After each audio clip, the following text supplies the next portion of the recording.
Yeah.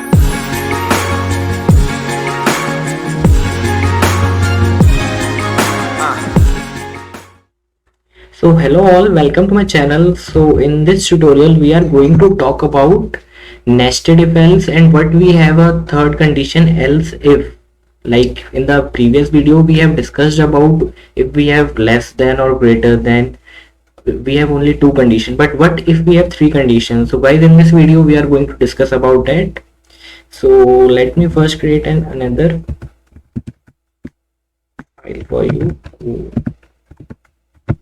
Nested if else .py. So I have created that. So guys, I am not going to write the code again. So for the first part about else if, I am going to copy the same code from the previous video. So if you have not seen that video, please go through that once. I will provide the link in the description box. So if we have a third condition, so for adding third condition we can just add elif. So basically elif is used for adding any third condition, and you can add many conditions with this. Like let me write for a equals to b, then we will print a is equal to b.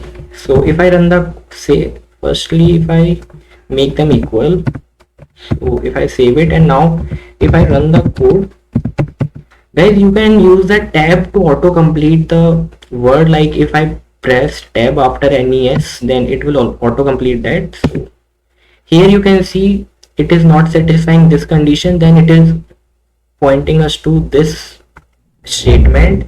So this statement is returning us true. So for this it is printing us a is equal to b. So for the third condition, here we can add more condition. Like if you want to add multiple elif statements, so you can add that elif anything like c is greater than 100. So if you want that statement to be executed, c is greater than 100. So if I save the code and run it, I think I have done a mistake here. So let me run the code once. So yeah, it is giving, I think there is VS Code error something, so that's why it is giving us a red sign here. So the code is running good. So the next thing we are going to discuss is about the nested if else. So let me comment out this code for just once till we are going to discuss about that.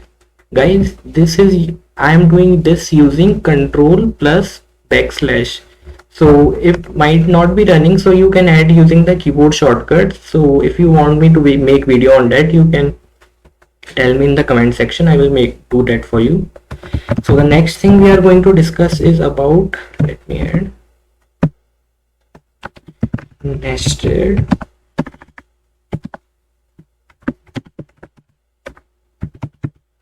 if else. So guys, I will try to make this a little more interesting so that you are quite able to understand it more clearly. So like as we have a condition in the previous video, if you have seen, if she likes you then she will reply. So we will continue that example and we will think more practically about it. So what, like we have a condition, she likes you, then she will reply. But if we have one more condition, but she likes you but she have a boyfriend, so what will be her reply? So we can think like that. So let me write a piece of code for that. So let us have another variable str1. So str1 be she likes you, and we can have any other variable like first we have a variable you send her message I like you.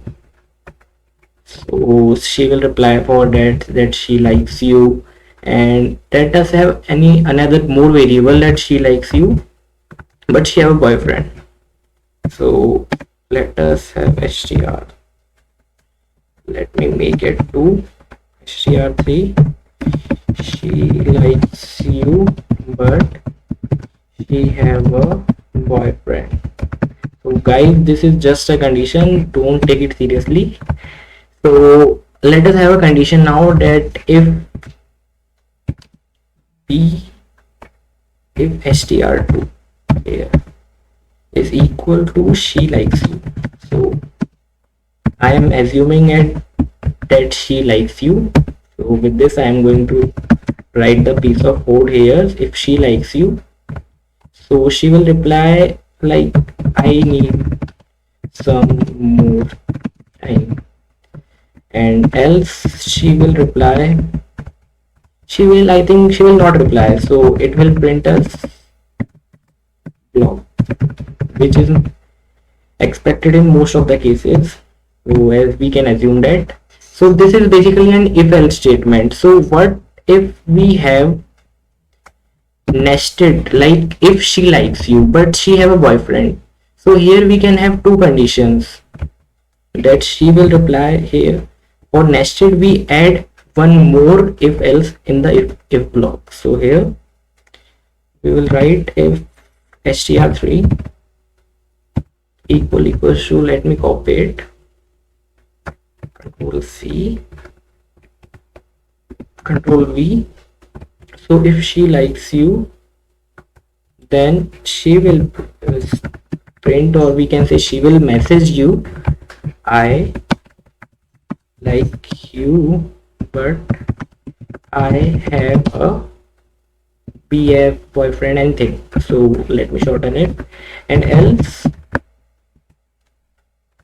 we can say she is not having any boyfriend, so she will immediately say yes. So immediate yes.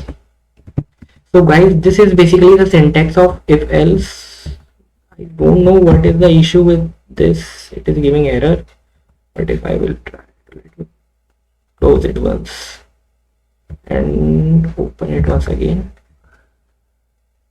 So okay, so here we are having error because we have to use two equal to sign for equal operator, as we have discussed. So now it is fine guys. So let us understand it more clearly. So here you can see I have made a string I like you, which is the message that you are sending to her, and the second string is basically she likes you, and the third string we are having she likes you but she have a boyfriend. So after that we are checking for, I think we don't require this statement, okay, but I have used, I don't know why. So basically we are doing it if she likes you. So if she likes you, then she will say you, I need some more time. So this statement will be executed if this condition is true, which is of course true because I think she likes you. So I am not going in this else block. So this is going to be executed. Then we are in this block. So this part will be executed. So as this much is done, now we are in another if else statement block. So for this I am again assuming that str3 she likes you but she have a boyfriend. So guys, sorry for that, but it is just a condition, so you have to assume that. So she likes you but she have a boyfriend, then this condition is becoming true here. So as this is becoming true, it will execute this part. So I like you but I have a boyfriend, this will be executed, and this immediate yes will not be printed here, sorry guys. So this, if we run the code, let me run the code here. So here you can see I like you but I have a boyfriend, so this is printed. So the reason for that is basically she likes you, this is true, but when we come inside this block, so here we have another if else block, this is one is executed for sure, but here we have another if else. For this it is comparing first. So str is equals to is equal to this, so it is becoming true, that's why this part is executed, I like you but I have a boyfriend, and this part immediate yes is not executed. We can directly like write it like this. If I remove this part, so str3, this will also not give us an error because this is checking whether the string 3 is empty or not. So if it is not empty, it will return us true, else it will return us false. So if I run the code now also, it will give us the same output. Here you can see But if we have str3 as like here, let me put hash here, str3 is empty. Let me make it empty here. So now if I run the code, so here you can see we are getting immediate yes, because str3 is returning here false because it is empty now. So that's the case here. So guys, I hope you are now able to differentiate between if else and nested if else. In the upcoming videos, I will discuss more about more concepts like while loop, do while loop, and how to execute anything in loop. So we are going to discuss about that. So this is all for nested if else. So I hope you like this video. Guys, please do subscribe and like the video and share it as much as you can, so that most of the people can learn as much as they can. So that's all for this video. Thank you all.